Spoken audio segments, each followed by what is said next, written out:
keep telling myself that I'm going to start the day calm, but then I open my phone and the internet says, "Good morning. Here are 15 new reasons to lose faith in humanity."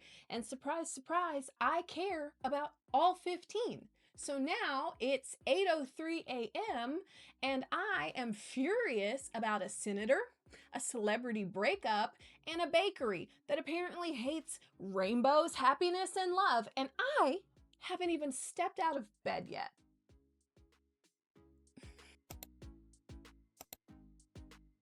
Every headline feels like a moral pop quiz. Do you know enough? Do you care enough? Are you mad enough? I'm trying to be a decent human, but not a 24/7 outrage correspondent. Honestly, I keep thinking that I'll reach the end of the outrage barrel, but apparently it's a bottomless mimosa. We joke about being tired all the time, but this kind of tired isn't the kind a nap just fixes. Trust me, I've tried more than once. But this is that bone deep, brain fried, the world is just too loud kind of tired. The kind that would make Lizzo scream, "The F is going on." You know what I'm talking about? The fuck is going on? You know? And I don't think it's because we've stopped caring, as some boomers may claim. I think it's because we never stop trying to care. Every day, we're handed this never ending feed of things that demand our outrage, empathy, or both. One minute, you're watching a dog rescue, and then the next, you're doom reading about climate collapse and how Elon is on his way to becoming the world's first trillionaire. And there just seems to be no boundary between "that's tragic" and "that's my responsibility now." The internet flattened the whole world into one timeline, and we're all standing on it at once, emotionally multitasking 20 different crises before lunch. Our bodies treat every new headline like some saber-toothed tiger. The cortisol is up, our hearts are racing, except now the tiger literally lives inside of our pockets. Our brains were never meant to hold this much heartbreak, this much injustice, this much everything. And the wild part, we feel guilty when we step away. Like taking a break means that we don't care enough. How can we take a break when wars rage and a genocide takes place? But caring isn't supposed to feel like drowning. It's supposed to feel like connection, but lately it feels a lot more like noise. Like we're all just living inside of this group chat that we can't leave. And we don't know who started it. We also don't know who anybody is because all the numbers are just phone numbers. Nobody saved. Who are these people? How did we get in here? I don't know. We're overloaded. And that constant emotional static, it's wearing us out. Anger has always had a purpose. Every movement that ever mattered started with someone saying enough. Righteous anger has built revolutions, toppled empires, rewritten laws. It's a holy kind of fire, but lately it feels less like a bonfire and more like this grease fire that we just can't put out. Because someone has figured out that anger is profitable. Outrage keeps us online, and online keeps the lights on for platforms, for media outlets, for politicians. The longer we stay mad, the longer they stay rich, elected, or both. Neuroscience time, but I'll keep it super short. When we get angry, our brains release dopamine. You've probably heard of dopamine. It's the chemical behind winning a game or getting a like. It's that little rush that tricks us into coming back for more. So every "can you believe this" headline is basically just a slot machine for our nervous systems. Algorithms love that. They don't care why you're mad, only that you are.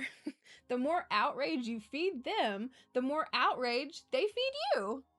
It's like an all you can eat buffet of fury, and we just keep going back for seconds.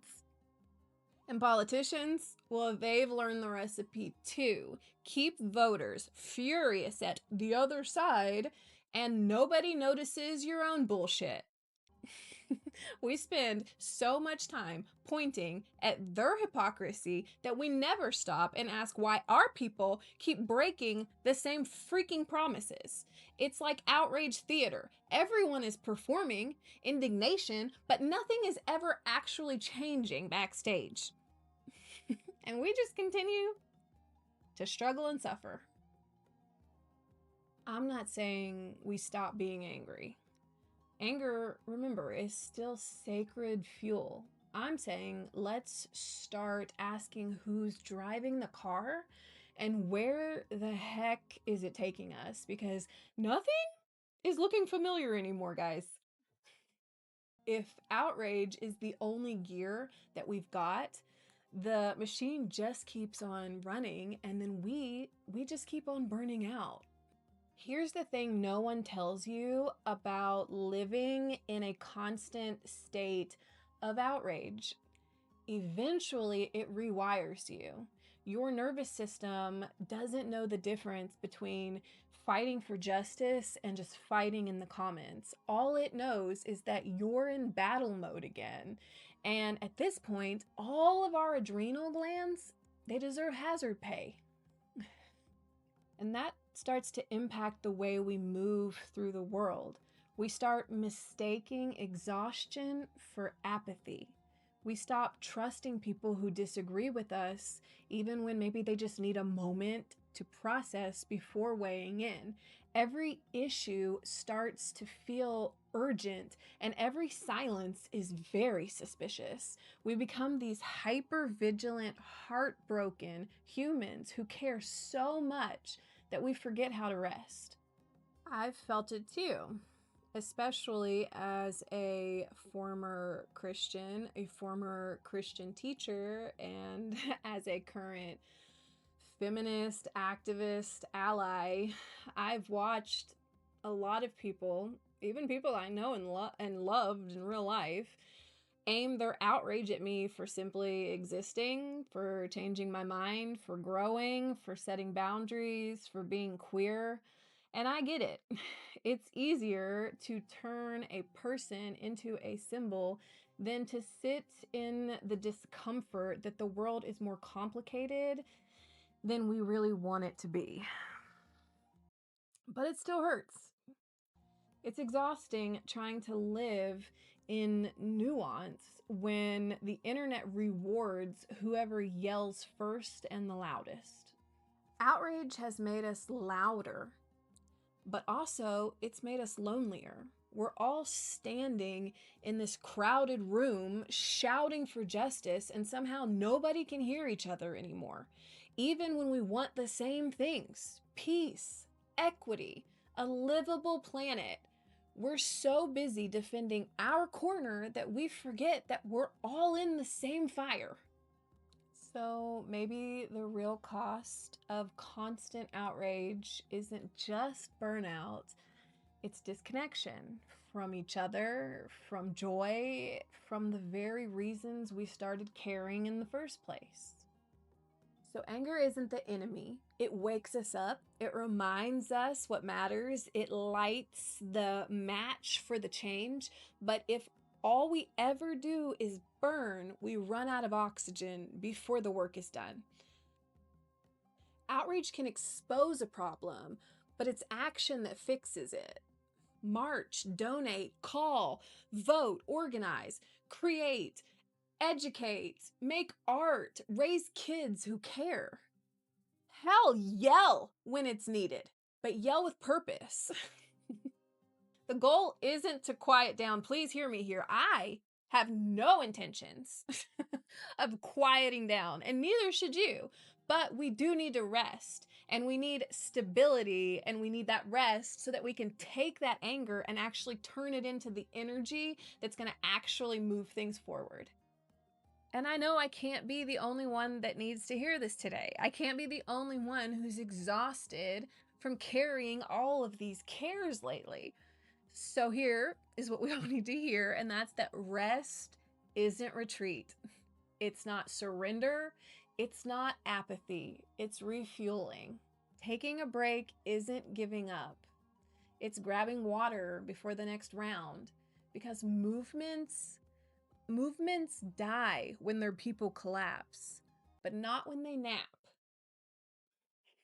I'm still in the messy learning when it comes to this type of balance, when to engage, when to step back, when to touch grass, so that I can come back swinging. The world doesn't need less passion. It needs passion with stamina. So keep caring, my friend. Keep showing up. Keep raising your voice. Just make sure that you still have one tomorrow. Let's build a culture that knows how to fight hard and how to recover well.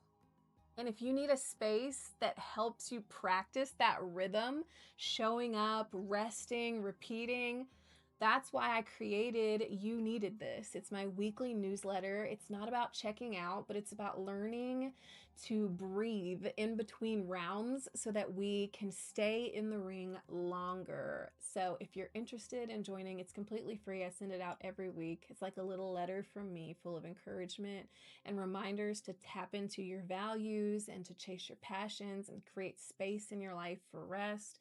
The link is in the description box down below if that's interesting.